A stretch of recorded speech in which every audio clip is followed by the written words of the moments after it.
말로 하면 쉬운 부가가치세 산식. 이번 영상에서는 부가가치세 간주 공급가액 산식을 다뤄보겠습니다. 그렇게 복잡한 내용은 아닌데 은근 헷갈릴 수도 있는 부분이기도 하고 회계사 세무사 시험에서도 중요한 부분이니까 이번 기회에 꼭 암기하시기 바랍니다. 일단 큰 틀부터 알려드리겠습니다. 간주 공급 중에 판매 목적 타사업장 반출이 있습니다. 이것만 취득가액 등을 공급가액으로 하고 나머지는 시가와 간주시가를 공급가액으로 합니다. 판매 목적 타사업장 반출은 취득가액을 공급가액으로 하거나 취득가액에 일정액을 더하거나 아니면 개소세 등이 연관된 경우 세 가지가 있습니다. 이건 제 생각에 별다른 요령 없이 그냥 외우면 될 것 같습니다. 차라리 그게 편한 것 같더라고요. 문제는 기타 간주 공급의 시가와 간주 시가입니다. 이건 말로 산식을 풀면 쉽게 외울 수 있겠더라고요. 판매 목적 타사업장 반출이 아닌 다른 간주 공급은 시가 아니면 간주 시가라고 했습니다. 그런데 이건 그냥 이 표현만 외우면 쉽게 외울 수 있습니다. 쓰고 남은 것의 시가가 공급 가액이다 라고 말이죠. 일단 비상각 자산입니다. 비상각 자산이면 감가상각이 안 된다는 의미겠죠. 그러니까 쓰고 남은 것의 시가란 건 그냥 시가라고 생각하면 됩니다. 따라서 비상각 자산의 경우 간주공급의 공급가액은 시가입니다. 그리고 이제 감가상각 자산의 공급가액입니다. 이것 또한 아까 말한 것처럼 쓰고 남은 것의 시가를 생각하면 됩니다. 감가상각 자산의 경우 취득했을 때 금액에서 점점 가치가 떨어질 것입니다. 따라서 그냥 시가를 쓸 수는 없고 간주시가를 계산해야 합니다. 간주시가는 이미지의 산식을 통해서 계산할 수 있습니다. 그런데 산식을 보시면 취득가액에서 감가상각이 되고 남은 것이라는 의미를 알 수 있습니다.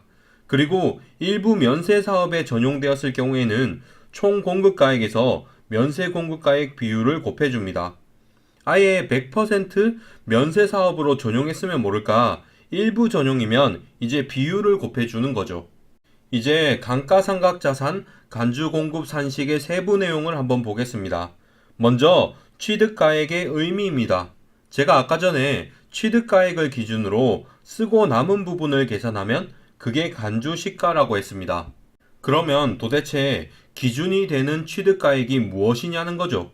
여기서 취득가액이란 것은 매입세액이 공제된 것을 뜻합니다. 판매 목적 타사업장 반출이 아닌 간주공급은 기본적으로 매입세액 공제액을 뱉어내는 것과 같습니다. 그러니까 매입세액이 공제된 재화의 가액만 해당됩니다.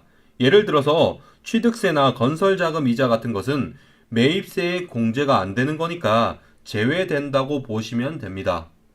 그리고 감가율입니다. 취득가액을 기준으로 쓰고 남은 것을 계산해야 하는데 그럼 이제 과세기간별로 감가율이 얼마나 될지 정해줘야겠죠. 감가율은 5%와 25%입니다.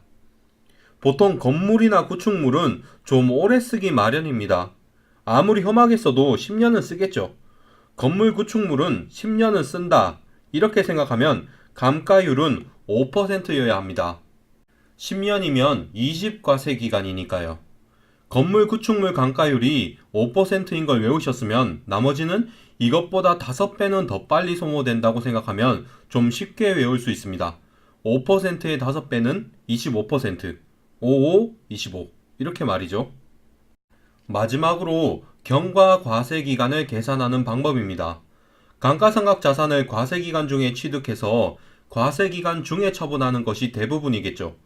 그러면 이것을 기초에 취득해서 기초에 처분하는 것으로 간주합니다. 아까 전에 제가 이 정도 간주 공급 산식을 외우는 것은 기초라고 말한 적이 있습니다.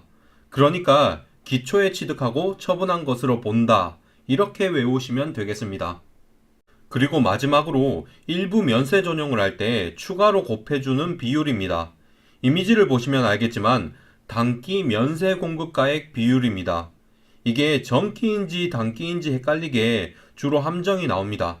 그런데 제가 아까 전에 간주 공급은 매입세액을 뱉어내는 것이라고 생각하라고 했습니다. 그리고 공통매입세액 안분은 단기 면세 공급가액 기준으로 안분을 합니다. 공통매출세액은 전기를 기준으로 하고 공통매입세액은 단기를 기준으로 안분하는 거죠. 그러니까 매입세액과 연관된 간주 공급도 단기를 기준으로 안분한다고 암기하시면 됩니다. 마지막으로 총정리하겠습니다. 간주 공급은 판매 목적 타사업장 반출과 기타 간주 공급으로 나눌 수 있습니다. 판매 목적 타사업장 반출은 취득가액 등이 공급가액입니다. 이건 그냥 암기 요령 없이 외워줍니다. 그리고 기타 간주 공급은 시가이거나 간주 시가가 공급가액입니다. 쓰고 남은 것이라는 단어만 기억하시면 공급가액을 쉽게 외울 수 있습니다. 일단 비상각 자산은 감가상각이 안 됩니다. 그러니까 쓰고 남은 것을 지금 공급한다고 생각하면 그냥 간주 공급 시점의 시가가 공급가액이라고 볼 수 있습니다. 반면에 감가상각 자산이라면 취득가액에서 계속 가치가 낮아질 것입니다. 따라서 취득가액을 기준으로 쓰고 남은 금액을 계산합니다. 판매 목적 타사업장 반출이 아닌 간주 공급은 기본적으로 매입세액을 뱉어내는 작업입니다. 그러니까 취득가액은 매입세액이 공제된 금액을 뜻합니다. 또한 감가율은 5% 아니면 25%입니다. 건물이나 구축물은 적어도 10년은 쓸 테니까 5%로 합니다. 나머지는 건물 구축물보다 5배는 더 빨리 감가상각되니까 25%입니다. 경과과세기간은 기초에 취득하고 처분한 것으로 간주합니다. 이 정도 산식은 기초적인 거니까 이것도 기초에 취득하고 처분했다고 암기합니다. 마지막으로 일부 전용을 할 때는 단기 면세 공급가액 비율을 곱해줍니다. 이때 함정으로 정기 면세 공급가액 비율이 나올 수 있습니다.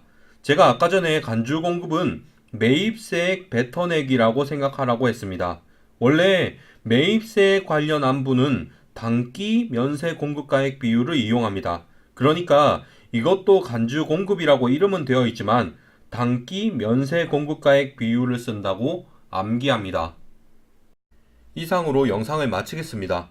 야매식 암기법은 학술적으로 엄밀한 내용이 아닌 암기 요령을 다룬 컨텐츠입니다. 예비 합격자 여러분 시청해 주셔서 감사합니다.